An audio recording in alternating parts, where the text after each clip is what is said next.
إن الحمد لله نحمده ونصلي على رسوله الكريم أما بعد أعوذ بالله السميع العليم من الشيطان الرجيم بسم الله الرحمن الرحيم والسارق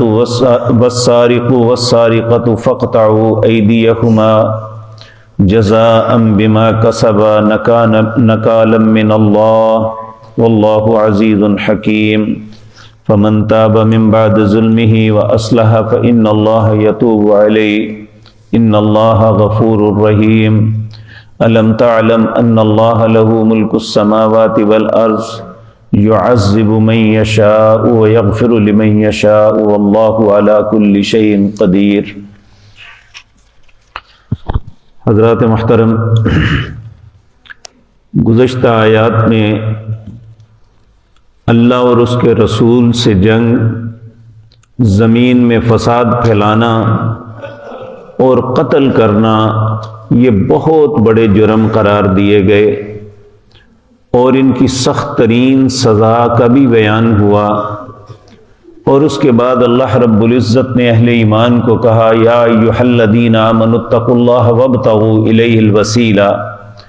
اے اہل ایمان تم اللہ کا قرب تلاش کرنے کی کوشش کرو اور وجاہدو اور جہاد کرو اللہ کے رستے میں تاکہ تم کامیاب ہو جاؤ۔ تو دوسرے کا مال مار لینا، دوسرے کو قتل کر دینا، زمین پہ فساد پھیلانا یہ کامیابی نہیں ہے۔ کامیابی یہ ہے کہ انسان اللہ کا قرب تلاش کر لے، اللہ اس پہ راضی ہو جائے، تو یہ کامیابی ہے۔ قتل النفس، کسی جان کو قتل کرنے کے بعد عظیم ترین گناہ یہ ہے کہ دوسرے کے مال کو چوری کرنا ہے۔ نبی کریم صلی اللہ علیہ وسلم نے ارشاد فرمایا، آپ بیت اللہ کا طواف کر رہے تھے تو اچانک آپ رک گئے، تو بیت اللہ کو مخاطب ہو کے کہنے لگے، بیت اللہ نے تیری بڑی عزت بنائی ہے، لیکن ایک مسلمان کا مال، ایک مسلمان کی عزت اور ایک مسلمان کی جان اللہ کو تجھ سے بھی زیادہ محبوب ہے، تو اس لیے کسی کے مال کو چرانا یہ عظیم ترین گناہوں میں سے ایک ہے اور اس کی سزا بھی بڑی سخت ہے۔ اللہ رب العزت یہاں اس سزا کا تذکرہ کرتے ہوئے کہتے ہیں وَالسَّارِقُ وَالسَّارِقَةُ، چوری مرد کرے یا عورت، فَاقْطَعُوا أَيْدِيَهُمَا، ان کا ہاتھ کاٹ دیا جائے، جزاء بما کسبا، جو انہوں نے کیا ہے یہ اس کا بدلہ ہے، نکالا من اللہ، یہ اللہ کی طرف سے عبرت ہے، چور کے لیے بھی اور دیکھنے والوں کے لیے بھی۔ یہاں یہ بات یاد رکھیں کہ آج امت مسلمہ کے 60 سے زیادہ ممالک ہیں، کہیں پہ بھی اللہ کی یہ حد قائم نہیں ہے، اور یہی سبب ہے کہ کہیں بھی کسی کا مال محفوظ نہیں، کسی کی جان محفوظ نہیں ہے، اور نہ امن و امان کے معاملے ہیں، بلکہ امت مسلمہ کا ہر ملک جو ہے انتشار اور افتراق کا شکار ہے، جبکہ اللہ رب العزت کا قاعدہ قانون یہ ہے کہ نبی کریم صلی اللہ علیہ وسلم نے فرمایا، اللہ نے جو حدود قائم کی ہیں، اگر کوئی ملک اس حد کو قائم کرتا ہے، 40 دن اللہ کی رحمت کی بارش برستی رہے تو اتنی فراوانی نہیں ہوتی جتنی اللہ کی ایک حد قائم کرنے کی وجہ سے اس سرزمین پہ ہوتی ہے۔ اور یہاں 1400 سال کے اندر جہاں علماء لوگوں کی اصلاح کا بیڑا اٹھایا ہوا ہے، وہاں بہت سے ایسے بدنصیب ہیں جو اللہ کی حدوں کی ہمیشہ تعویلیں کرتے رہے۔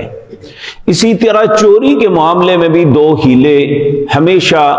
بعض بدنصیب علماء نے بیان کیے کہ اگر کوئی شخص چور پکڑا جانے کے بعد وہ مال اسے بیچ دیتا ہے، کہتا ہے مجھے پیسے دے دو، تو پھر اسے سزا نہیں ملے گی، جبکہ یہ بالکل غلط ہے۔ اسی طرح اگر چور دعویٰ کر لے یہ مال میرا ہے اس کا نہیں ہے، تو یہ ہیلا بھی کیا گیا کہ چور کی بات مانی جائے گی، اس مدعی کی بات نہیں مانی جائے گی۔ یہ بھی ایسی بدترین بات ہے العیاذ باللہ۔ اور کچھ بے دین اور دہریے لوگوں نے اعتراض کیا کہ اگر ایک آدمی کا ہاتھ کاٹ دیا جائے تو اس کی دیت 50 اونٹ ہے، لیکن چور کا ہاتھ کاٹنے کے لیے نبی کریم نے جو مقرر فرمایا وہ دینار کا 1/4، دینار کا چوتھا حصہ ہے۔ دینار سونے کا سکہ تھا، دینار کا چوتھا حصہ 1.5 ماسہ سونا بنتا ہے۔ اگر اتنے مالیت کی چوری کرتا ہے یا اس سے زائد تو اس کا ہاتھ کاٹا جائے گا۔ تو اعتراض کرنے والوں نے اعتراض کیا، دیکھیں جی اگر ہاتھ کوئی ویسے کاٹ دے تو اس کی 50 اونٹ دیت ہے اور اتنی کم اور حقیر قیمت پہ اس کا ہاتھ کاٹ دیا جاتا ہے، یہ کیوں؟ ائمہ مفسرین نے اس کا جواب دیا، جب ہاتھ کی دیت 50 اونٹ تھی اس وقت امانت دار ہاتھ تھا، اس کی قیمت تھی۔ جب یہ بددیانت اور خائن ہو گیا تو اس ہاتھ کی قیمت ہی ختم ہو گئی۔ 1/4 دینار یعنی 1.5 ماشا تولہ کے برابر اگر چوری کرتا ہے تو اس کا ہاتھ کاٹ دیا جائے۔ لیکن یہ بات ذہن میں رکھیں، اگر کوئی شخص پکڑا جاتا ہے یا پکڑ کے حکومت وقت کے حوالے کر دیا جاتا ہے تو پھر مدعی یا حکومت اس چور کو معاف نہیں کر سکتے۔ ہاں اس سے پہلے اگر مدعی اسے چھوڑ دے، معاف کر دے تو پھر اس کی معافی ہو سکتی ہے، لیکن جب اس کے خلاف مقدمہ درج ہو جائے یا حکومت، کیونکہ رسول اللہ صلی اللہ علیہ وسلم کے پاس ایک چور کو لایا گیا، ایک شخص نے کہا اس نے میرا یہ مال چرایا ہے، نبی کریم نے اس کے ہاتھ کو کاٹنے کا حکم دیا تو وہ شخص کہنے لگا یا رسول اللہ میرا مقصد یہ نہیں تھا کہ میں اس کا ہاتھ کٹواؤں، میں نے تو یہ سمجھا تھا کہ اس کی ڈانٹ ڈپٹ ہو جائے گی۔ آپ نے فرمایا نہیں، اگر تم گھر میں اسے معاف کر دیتے تو فبہا، اب جب کہ اس کا مقدمہ عدالت میں آ گیا تو اب اسے ہر صورت سزا ملے گی۔ تو یہ بات ذہن میں رکھے، العیاذ باللہ ایسا بھی پہلی امتوں میں بھی آیا اور آج بھی یہ وقت ہے کہ اگر کوئی شخص امراء میں سے بڑے خاندانوں میں سے کوئی چوری کر لے تو اسے چھوڑ دیا جاتا، اگر کوئی غریب کرے تو اسے جوتے مارے جاتے ہیں، جبکہ رسول اللہ صلی اللہ علیہ وسلم کے خدمت میں ایک بہت بڑے قبیلے کی بیٹی جن کا نام فاطمہ ہی تھا، وہ اس نے چوری کی تو اس کے ہاتھ کے کاٹنے کا حکم ہو رہا تھا، تو اس خاندان نے نبی کریم صلی اللہ علیہ وسلم کے منہ بولے بیٹے زید کے بیٹے اسامہ سے کہا کہ آپ نبی کریم سے سفارش کیجئے، آپ سے اللہ کے نبی بڑا پیار کرتے ہیں صلی اللہ علیہ وسلم۔ انہوں نے اس کے کہنے پہ سفارش کی کہ یا رسول اللہ یہ بہت بڑے خاندان کی بیٹی ہے، آپ بہت بے عزتی ہوگی، آپ اسے چھوڑ دیجئے۔ نبی کریم صلی اللہ علیہ وسلم غصے سے فرمانے لگے لو کان فاطمۃ بنت محمد صلی اللہ علیہ وسلم سرقت لقطعت یدها، اگر محمد کی بیٹی فاطمہ بھی چوری کرتی تو میں اس کا بھی ہاتھ کاٹ دیتا۔ اس لیے اس معاملے میں کسی کو معافی نہیں، جو اللہ کا قانون ہے وہ سب پہ لاگو ہوگا، اور یہی اسلام کا حسن ہے کہ غریب اور امیر کے لیے قانون الگ الگ نہیں ہے، اہلکار کے لیے اور ایک عام انسان کے لیے قانون الگ الگ نہیں ہے۔ حکومت وقت کے بڑے بڑے مناصب پہ فائز لوگوں کے لیے اور ایک مزدور کے لیے قانون الگ نہیں، جو جرم کرے گا اس کی سزا وہی ہے جو اللہ نے مقرر کر دی گئی ہے۔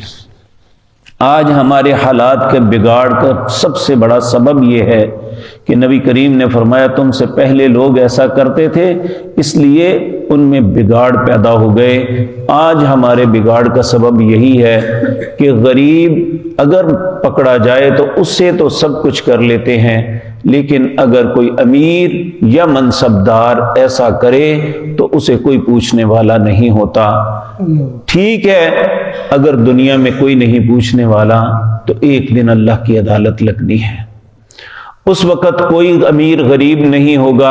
اللہ کی عدالت میں انصاف کے ساتھ فیصلے ہوں گے۔ جس نے جس پہ جو ظلم کیا ہوگا، جو کسی کا مال چرایا ہوگا، بلکہ رسول اللہ صلی اللہ علیہ وسلم نے فرمایا قیامت کے دن جب میدان محشر سجے گا، ساری اللہ کی مخلوق آدم علیہ السلام سے لے کر قیامت تک سب لوگ جمع ہوں گے، تو ہر شخص جس نے اپنی زندگی میں جو کچھ مال چرایا ہوگا وہ اپنے سر پہ لاد کے ساری مخلوق کے سامنے آئے گا، اور اللہ اس مال کو زبان دیں گے، وہ بول بول کے کہے گا یہ چور ہے، اس نے یہ چرایا۔ اس وقت ہماری کیا کیفیت ہوگی؟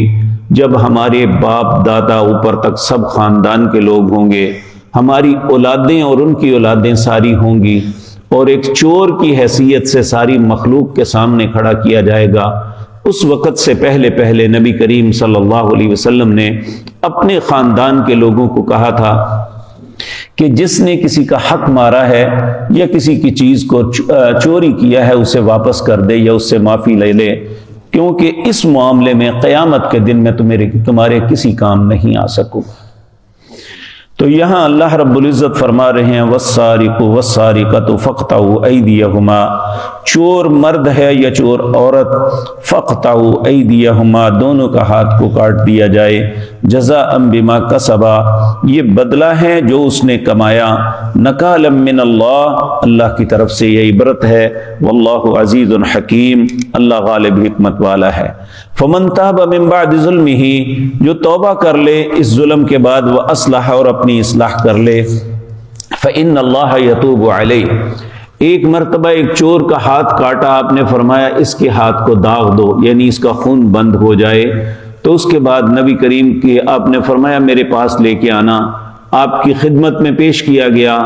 آپ نے اسے کہا کیا تم چوری سے توبہ کرتے ہو؟ اس نے کہا ہاں میں چوری سے توبہ کرتا ہوں۔ آپ نے فرمایا اللہ اسے معاف فرما دے۔ یہ جو اس کو ہاتھ کاٹا گیا اس چوری کا بدلہ تھا، اس کے باوجود چور کو اللہ سے معافی مانگے بغیر کوئی چارہ نہیں، بے شک اس کا ہاتھ بھی کاٹ دیا جائے۔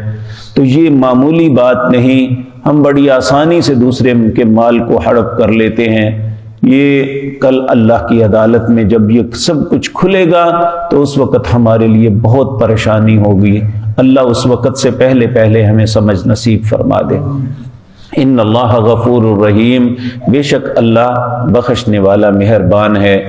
جب بعض لوگوں نے اعتراض کیا تو اللہ نے کہا الم تعلم، کیا جانتے نہیں ان اللہ لہ ملک السماوات والارض، بے شک اللہ ہی کے لیے ہے بادشاہت آسمانوں میں اور زمین میں، یعذب من یشاء، جس کو چاہتا ہے عذاب کرتا ہے، ویغفر لمن یشاء، جس کو چاہتا ہے معاف کرتا ہے، واللہ علی کل شیء قدیر، اللہ ہر چیز پہ قادر ہے۔ اور یہ آیت ہمیں ایک سبق دیتی ہے۔ ہم جس طرح بعض آدمی بعض کو کہہ دیتے ہیں اللہ تجھے کبھی معاف نہیں کرے گا، تو ضرور جہنم میں جائیں گا، یہ بات نہیں کہنی چاہیے، یہ اللہ کا اختیار ہے۔ اللہ چاہے تو کسی کو معاف کر دے۔ اور یہ بھی نہیں کہ بعض اوقات ہم کہتے ہیں، نبی کریم کے ایک ساتھی تھے جنگ میں شہید ہو گئے، لوگوں نے کہا یہ جنت کی چڑیا ہے، آپ نے فرمایا مت کہو، اس نے مال غنیمت سے ایک چادر چرائی تھی، میں دیکھ رہا ہوں وہ چادر آگ کی بن کے اس کے جسم کے ساتھ لپٹی ہوئی ہے۔ العیاذ باللہ، عذاب دینا معاف کرنا یہ اللہ کا اختیار ہے۔ ہم کسی کے متعلق ایسی بات کرنے سے پہلے اللہ سے ڈرنا چاہیے۔ اللہ ہم سب کو سمجھ نصیب فرمائے، اپنے ہی مال پہ اکتفا کرنے کی توفیق دے، دوسرے کے مال پہ نظر نہ رکھیں۔ یہی انسان کی بہتری اور بقا ہے،